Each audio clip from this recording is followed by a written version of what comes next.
Praise the lord. ఈరోజు వాక్యాంశము యెషయా గ్రంథం 38వ అధ్యాయం 19వ వచనం. సజీవులు సజీవులే కదా, నిన్ను స్తుతించుదురు. ఈ దినమ నేను సజీవున్నై నిన్ను స్తుతించుచున్నాను. ఆమెన్, హల్లెలూయా. ప్రభు ఈ వాక్య భాగం నుండి ఈరోజు మనతో ఏం మాట్లాడతారో చూద్దాం. యెషయా గ్రంథం ద్వారా మరి భక్తుడు చెప్తున్నాడు కదా, యెషయా సజీవులు సజీవులే కదా నిన్ను స్తుతిస్తారు అని. కాబట్టి ఆయన స్తుతించే అనుభవం ప్రతి ఒక్కరికి రావాలి. స్తుతించలేకపోతే అది మృతముతో సమానం. మరి సహోదరి, వింటున్న సహోదరుడా, ఈరోజు నీ పరిస్థితి ఏంటి? నీవు నీ దేవుణ్ణి స్తుతించే వ్యక్తివేనా? నిత్యము ఆయన స్తుతి నీ నోట ఉంటుందా? స్తుతులకు ఆయన మాత్రమే పాత్రుడని, స్తోత్రార్హుడు ఆయన మాత్రమే అని నీకు అర్థమవుతుందా?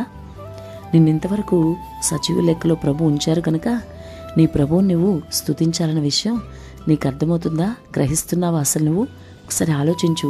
ప్రభు నీతో మాట్లాడుతున్నారు కాబట్టి నీ ప్రభువుని స్తుతించడం నేర్చుకో.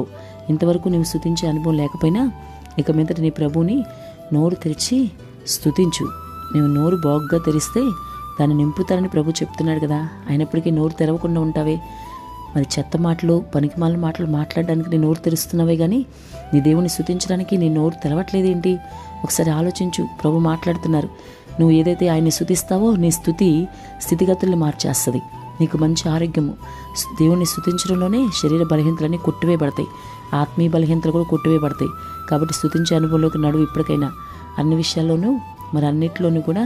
మరి ఈరోజు చాలామంది బ్రతకలేరు నీకన్నా అన్నింటిలో గొప్పవాళ్ళు. నువ్వు ఈరోజు బతుకున్నావు, సజీవ లెక్కలో దేవుడు ఉంచాడు.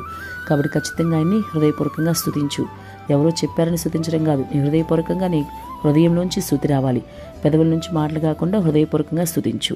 మరి నా శారీరక బలహీనతలు, ఏదైతే శారీరక బలహీనత ఉందో నీ ఆత్మీయ బలహీనత అయినా సరే, మరి నువ్వు స్తుతించినప్పుడే ఆ స్తుతిలో ఉన్న గొప్ప శక్తి ద్వారా నీకు విడుదలిస్తారు దేవుడు. ఆమేన్.